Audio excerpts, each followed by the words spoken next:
يعني مو حاسين انه كل اللي صار بسوريا وتمن 14 سنة حرب بس نحن بقينا عم نتقاتل؟ ما صار شي؟ شو معنى حرية؟ وليه امنا؟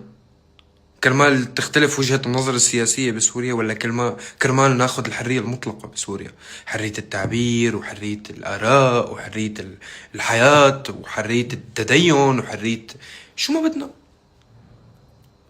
هاي الدول المعاصرة نحن بدنا نكون دول عالم ثالث كل حياتنا عم تقاتل ولعبالنا نكون جزء من الدول المعاصرة.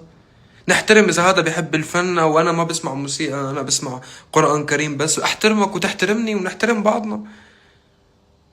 ما حتقدر بحياتك تخفي لي رأيي واخفي لك رأيك، لأنه لو هذا الحكي بيصير كان حدث من قبلنا بالتاريخ ما حدا قدر ينهي حدا.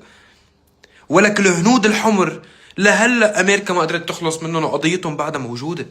ما حدا بيقدر ينهي حدا بالعالم كلياته.